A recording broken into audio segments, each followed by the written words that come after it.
زموږ د یوټیوب چینل چې کوم پلی لیست دی په دې کې موږ 5م 6م او 9م سبقان اپلوډ کړي ول. اکثره سټوډنټس دا مطالبه کوي چې د اول څخه تر څلورم پورې دا سبقان هم اپلوډ کړي. په پلی لیست کې به انشاءالله هغه د شاغې هم کور کړو، پر مخ باندې به هم موږ روان سو. که تی چیرې نوي یاست زموږ د یوټیوب چینل سبسکرایب کړئ، د بیل بټن ووهئ، زموږ به د موټیویشن ذریعه وګرځېږي. که تی د نت بټن ووهئ تر دې پورې به هر سبق در رسېږي. نن سبق ډېر ضروري دی، د بیسیک سټیټکس په باره کې دی. په دې سبق کې به موږ بیسیک سټیټکس پېژنو چې دا په میت کې څه ته وایي، او د بیسیک سټیټک د ډیټا سره تعلق دی. ډیټا څه ته وایي، ډیټا به پېژنو. ډیټا دوه قسمه، د ګروپ ان ګروپ دا به پېژنو. بیا په ګروپ او ان ګروپ کې موږ 4 شان راباسو: مین، مود، میډین، رینج. دا ټول شان به موږ په دې لیکچر کې په پوره تفصیل سره پیژنو. دا ویډیو در اخري پورې وګورئ چې په مکمله ټاپک او سبق باندې سر خلاص. راځو اول به موږ بیسیک سټیټکس پیژنو چې دا موږ په میتس کې څه ته وایي. د دې ما ډیفینیشن لیکلی دی: برانچ اف میتس ان ویچ وی سټډي، په کوم کې چې موږ مطالعه د چا کوو، د کلیکټینګ، ارګنایزینګ اینډ انالایزینګ د ډیټا. بیسیک سټیټکس د میت یعنې د ریاضي هغه شاخ دی چې په دې کې موږ د ډیټا زموږ سره چې کومه ډیټا را سره د ډیټا به موږ کلیکشن کوو، د دې به موږ مجموعه راباسو. ارګنایزینګ و دې ډیټا ته به موږ ترتیب ورکوو، او انالایزینګ د دې به موږ تجزیه راباسو. د دې موږ په روزمره ژوند کې هم ډېر استعمالات کوو، زموږ په کتابي شکل کې موږ هر وخت د دې استعمالات کوو. په روزمره زندګي کې زموږ سره کومه ډیټا یا د کتاب په شکل کې ده یا په ډیلی لایف کې ده، په روزمره ژوند کې موږ د دې استعمال کوو. د هغه به موږ مثالونه دلته وکړو. د دې ډیټا د سمجاوېدو لپاره ما دا مثالونه لیکلي دي. لکه اوس ایوریج مارکس اف سټوډنټس، ستا سره په کلاس کې سټوډنټ سته 10 دي 15 شل دي هر څوک دي. د دې ستا د سبجیکټ ټیسټ واخلي، د دې انالیسس وکړي، تجزیه چې زموږ سره اوسطن مارکس څو راغلي دي، زیات څه زیات څو راغلي دي، کم څه کم څو راغلي دي، د زیات او د کم مابین څه ډیفرنس څه دی. دا مکمله ډیټا موږ په بیسیک سټیټکس کې وایو. یا د دې په روزمره ژوند کې مثال دا دی: دکاندار دی، هغه د ده سره مختلفه شوز ته د خرڅوي، جوتې. موسټ کامن شو سایز سولډ ان شاپ، د ده سره مختلفه قسم کټګري د جوتو اخیسته، د شوز اخیسته. دی دا معلوموي چې زما سره کم قسم کم سایز والا زیات خرڅوي. ګوره دا شان چې دا موږ مکمله په بیسیک سټیټکس کې وایو. اوس راځو اول د ډیټا موږ پیژنو. زموږ سره په میتس کې ډیټا دوه قسمه ده: یو ګروپ ډیټا موږ ورته وایو، یو موږ ان ګروپ ډیټا ورته وایو. دا یو شی به موږ یاد ساتو. که زموږ سره په اگزام کې یا په کتاب کې یا په ایکسرسایز کې ډیټا راغلی او کله کله سټوډنټ په دې کې کنفیوز، هغه ګروپ ډیټا درکړي چې ته په ګروپ ډیټا کې زموږ ته جواب راوباسه، سټوډنټ د ان ګروپ طریقه پر دې باندې اپلای کوي. یا کله کله هغه ان ګروپ ډیټا ورکړي، دی د ګروپ ډیټا چې کوم فارمولا او طریقه ده په هغه باندې د ډیټا راباسي. موږ به دا دواړه سره سپریټو سره جلا کوو، به پیژنو. به زموږ سره ګروپ ډیټا څه ته وایي؟ ارګنایزډ وذ کلاس انټرول. زموږ د نن سبق چې د هغه ګروپ ډیټا نه ده. په ګروپ ډیټا کې به تا ته کومه ډیټا چې ده درکړي د دې به د انټرولز راایستلي. موږ ته خبره په ان ګروپ کې کوو. ان ګروپ ډیټا څه ته وایي؟ ګیون ایز انډیویجوال ویلیوز. تا ته عام بغیر انټرول کلاس تا ته ډیټا درکړي، مطلب 10 سټوډنټس د دې جلا جلا مارکس تا درکړي. د دې مارکس ته د دې انالایزینګ وکړه، د دې ارګنایزینګ وکړه، د دې تجزیه وکړه. په دې کې به بیا موږ 4 شان راباسو. زموږ د نن سبق چې دی ان ګروپ ډیټا ده. په دې ان ګروپ ډیټا کې به موږ 4 شان راباسو. یو به زموږ سره مینی، یو به زموږ سره مودي، یو به زموږ سره میډینی، یو به زموږ سره رینج. دا شی به یاد ساتو. موږ چې کوم مین، مود، میډین او رینج راباس دا زموږ سره د ان ګروپ ډیټا ده. د ان ګروپ ډیټا زه اوس مثال دا دی لکه ستا سره دا 6 سټوډنټس دي. دا فرض که په کلاس کې د سبجیکټ تا ټیسټ واخلي، دا د سټوډنټس مارکس دي. په دې کې کلاس انټرول نشته لکه د ګروپ ډیټا هغې. دا به په آینده لیکچرز کې به موږ وایو. د دې ډیټا به موږ مین څنګه راباسو، مود به څنګه راباسو، میډین به څنګه راباسو، رینج به څنګه راباسو. دا مین لفظ ته موږ ایوریج هم وایو. دا مختلف قسمونه لري. موږ چې نن کوم قسم وایو هغه ته موږ ارتمیټیک مین وایو.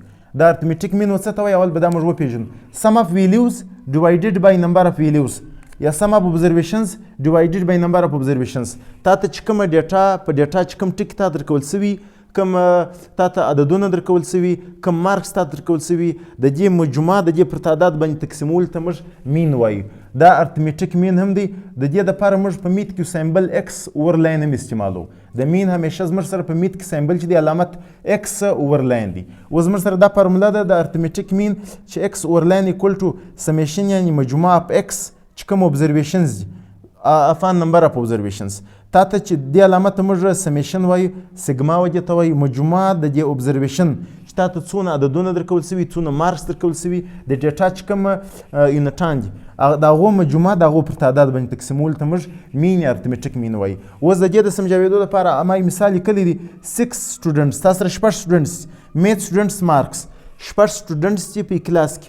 د دې ستا د میت ټسټ واخیستی د دې دا مارکس مختلفه د دې به موږ اوسطن مارکس څو راباسو د یو هغې 70 دی 65 دی 40 دی 65 دی 30 دی 90 دی موږ به د فارمولې مطابق دغه ډیټا سره مجموع کوو وینې سما په ایکس یعنی دغه ایکسونه دي د دې به موږ مجموع راباسو د دې پر تعداد به تقسیمو د 1 2 3 4 5 6 دا شپږ سره سټوډنټس مارکس ما سره جمع کړل بیا به د دې پر تعداد تقسیمو 1 2 3 4 5 6 تعداد شپږ دی د دې شپږ سټوډنټس د مارکس مجموعه زموږ سره 360 راځي چې موږ یې جمع کړو تعداد یې شپږ دی پر چې به تقسیمو دا موږ سره کاټ کړو چې کوم چې 36 0 ورکو دي د دې هر سټوډنټ زموږ سره مارکس اوسطن شپېته راغله دا رقم موږ مختلف اګزامپلان اپلای کولی سو که هغه دوکاندار دی که هغه اکاونټنټ دی که هغه د کلاس ټیچر دی که هغه سټوډنټ دی که یې ورکر دی په دا طریقه باندې د ډېرو شانو ابزرویشنز مجموعه چې موږ وغواړو چې اوسطن قیمت د دې د راوباسو په دا طریقه باندې به راباسو دویم شی چې دا زموږ سره موډ دی موډ به چېرته وایي اول به د موډ معنا وپېژنو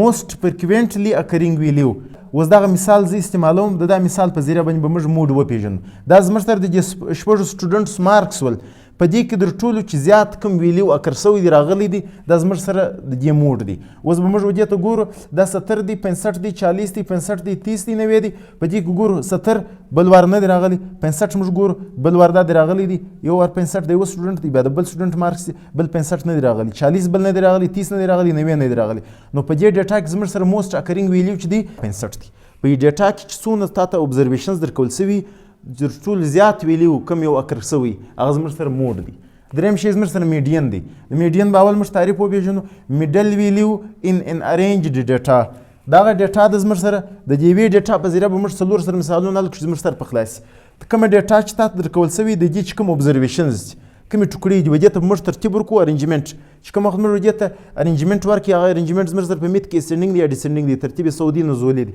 دا اوس ما په اسټنډینګ آرډر کې دې ته ارینجمنټ ورکړي دې ډیټا ته د کشني سره د غټو خواته موږ ترتیب ورکړي 30 مارکس 40 65 65 70 90 یو شی به موږ په دې کې یاد ساتو و ډیټا ته موږ ګورو که موږ د کومې ډیټا میډین رایستو وي هغه بیا زموږ سره اوډي یا به یې ونی اوس دا موږ کاونټو 1 2 3 4 5 6 دا زموږ سره د دې ابزرویشنز تعداد ایون دی د ایون ډیټا به ترتیب څنګه راباسو دا به موږ پر دوو حصو تقسیم کو تین به یوه خواته کو تین به بله خواته کو بیا به موږ د دې یو عدد د دې سره واخو یو به د دې سره واخو د مابینځ دوه ویلیوز به راواخو هغه به موږ جمع کو 65 جمع 65 دا به پر دوه باندې موږ ډیوایډ کو دا چې موږ دواړه ایټ کو دا زموږ سره 130 راځي 130 به موږ پر دوه باندې تقسیم کو 2 کم 2 2 6 12 1 وجه تور کو 2 5 10 که زموږ سره تاک راغلی و دغه بیا موږ میډین څنګه راباسو دغه زه مثال ته کاږم سره د یو هغې 90 دي دا بله 95 دي دا بل 98 دي د درې سټوډنټس د دې به موږ میډین څنګه راباسو وجه ته الریډي موږ ترتیب ورکړی دي 90 95 98